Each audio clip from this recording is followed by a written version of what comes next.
And that's the only thing. I don't know how many writers or would be writers there in this room, but it's the most difficult thing in the world. I've seen writers cry on the computer. Cry because you're responsible, and you're responsible to, if it's a real life story, to the people who've experienced something in real life. And there are people who do not give you enough respect. And that irks me. That really irks me. So the call I'm making right now, if you want respect, and a lot of people say, you don't pay us enough, so how are we going to give you good scripts? Really? Really? If I paid you 10 times as much, would you give me a better script? No. You're going to be worthy of that money. And you're going to be worthy of that respect. So while we demand respect and demand more money, let's also command it in the sense that you're there. You must be in a position to write a script that say, don't go to anyone else. This is for us.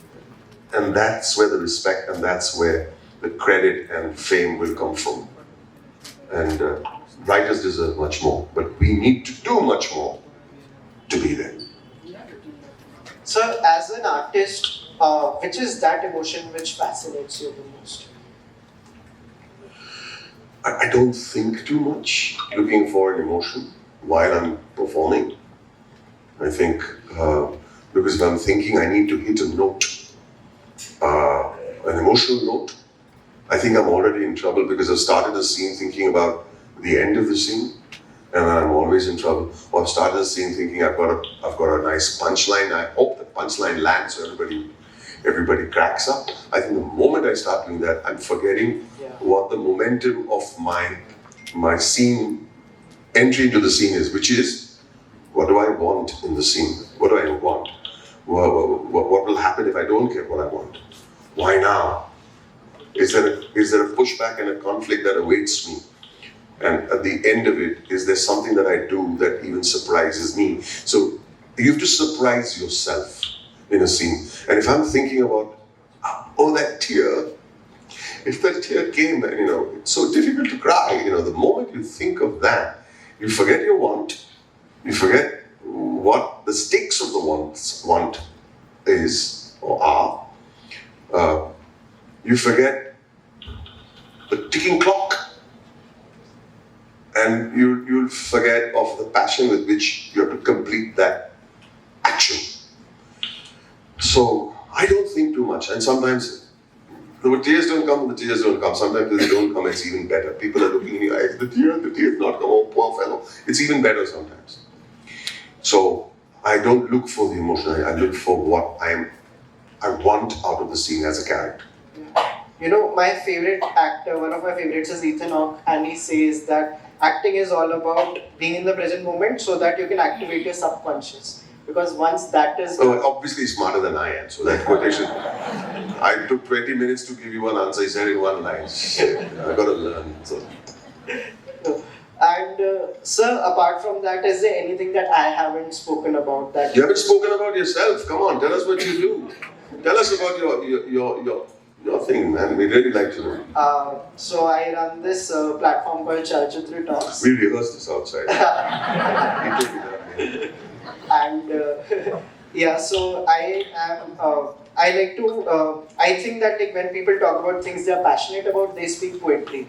So if I like a movie, I like a book, or like a piece of music, I like to speak about it. Wow. So over the last 5 years, I haven't done a single review, but I have recommended more than 1,000, 2,000 things. And I have gotten people from all over the industry that I like to make them speak poetry about the things that they like. Oh, wonderful. Give a big hand, guys. Oh, nice. What about your poetry?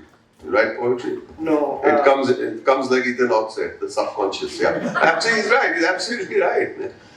Yeah, but can I tell them about the incident I had with you? Like, it's a beautiful thing. I met you for the first time. Look, don't kiss and tell, but go ahead. Yeah. That's a nice phrase, yeah. You've never heard that before? Oh, you poor sod, poor fellow. I actually was at a ad shoot, like I knew the director and he said, "Ki come on the shoot, it's an ad."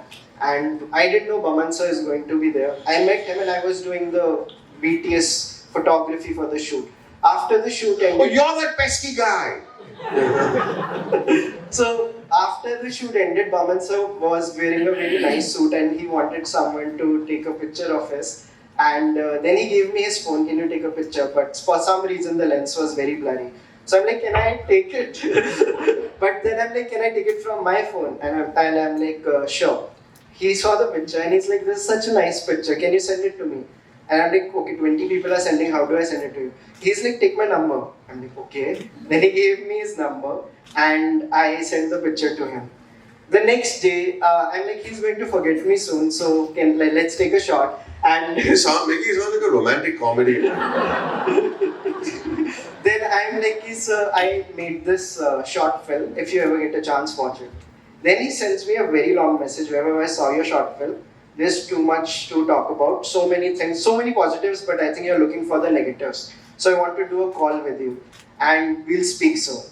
But that call never happened. And, Told you we'll be meeting in Chandigarh.